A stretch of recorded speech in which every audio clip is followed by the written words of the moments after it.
Assalamualaikum warahmatullahi wabarakatuh. Selamat pagi Rangers MPM di seluruh Nusantara. Alhamdulillah ketemu lagi dengan saya Andi Farabi dalam program kesayangan kita, Binsan, Bincang Santai. Rangers MPM, Allah Subhanahu wa taala berfirman dalam surat Fatir ayat 8 yang artinya, sesungguhnya Allah Subhanahu wa taala menyesatkan siapa yang Dia kehendaki dan memberikan hidayah atau petunjuk kepada siapa yang Dia kehendaki. Terkait dengan hidayah, setiap mu'alaf itu merasakan pengalaman yang berbeda-beda. Ada yang mulus saja jalannya, tanpa rintangan, tetapi ada juga yang mendapatkan rintangan yang cukup keras dan berliku-liku, baik dari keluarga maupun dari lingkungannya. Oleh karena itu, pagi ini kita kedatangan tamu seorang akhwat, seorang mu'alaf yang memiliki pengalaman yang cukup keras di dalam menjemput hidayahnya. Beliau adalah Ibu Alia. Assalamualaikum Ibu Alia. Waalaikumsalam warahmatullahi wabarakatuh. Selamat datang di Binsan, Bincang Santai. Bu Alia, pertama kali Ibu merasakan hidayah itu kapan, Bu? Dan bagaimana prosesnya? Bismillahirrahmanirrahim.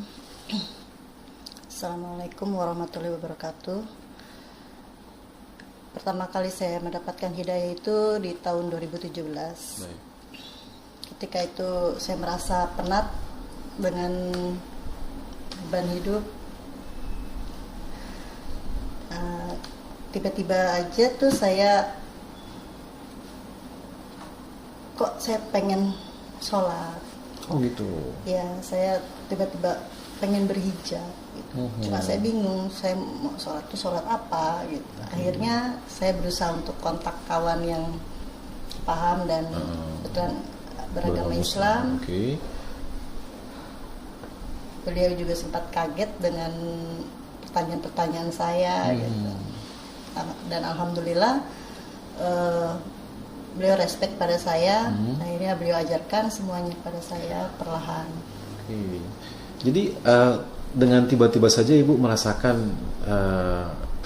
ingin sholat gitu, Bu ya? Iya. Karena mungkin ya ada masalah hidup ya, masalah hidup sehingga Betul, Pak. ya ini sangat menarik sekali menurut saya ya. Artinya ya ini rahasia Allah gitu loh, kepada setiap orang yang dikehendakinya. Artinya Ibu diberikan ujian masalah, terus tiba-tiba ingin sholat. Ini hidayah yang Masya Allah gitu.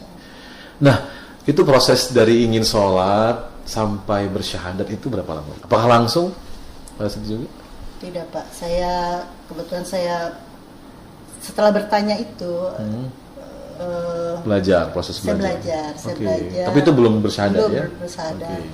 Saya belajar, saya lakukan dulu sholat. Bahkan saya mencari apa nih pakaian untuk menutup aurat saya, gitu kan.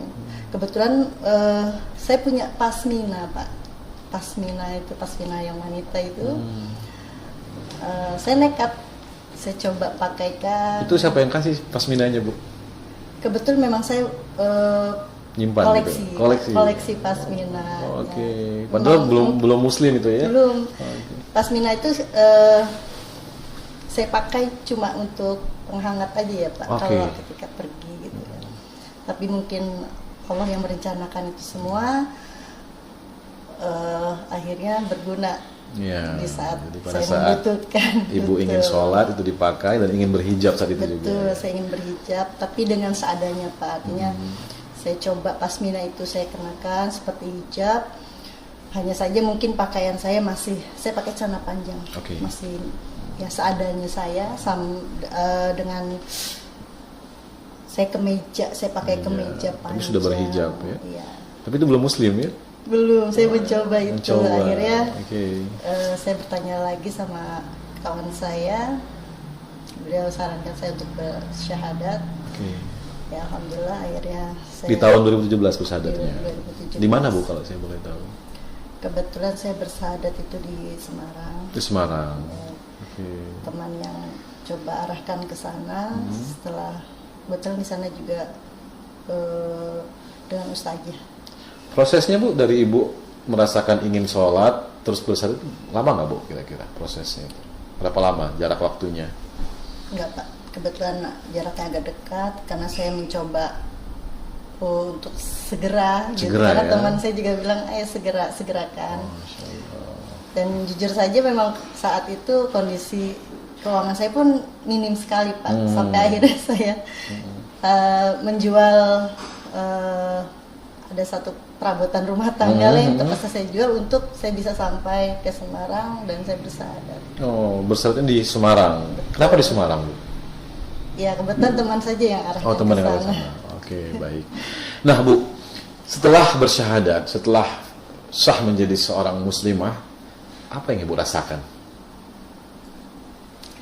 Alhamdulillah saya merasakan sedikit ketenangan, walaupun sedikit juga kebingungan. Oke. Sholat pun saya masih Belum lancar mungkin. belum lancar ya, saya masih pakai contekan Oke. di Di bawah sajadah. sajadah. Tapi alhamdulillah pelan-pelan akhirnya saya bisa. Proses belajar lah ya. Tapi sampai sekarang pun masih sedikit apa namanya, nggak bisa buru-buru lah ya Pak. Gitu. Proses lah pelan-pelan ya. Nah, pada saat Ibu sudah memeluk Islam, rintangan apa yang Ibu rasakan? Boleh share dari kita? Banyak juga Pak rintangannya.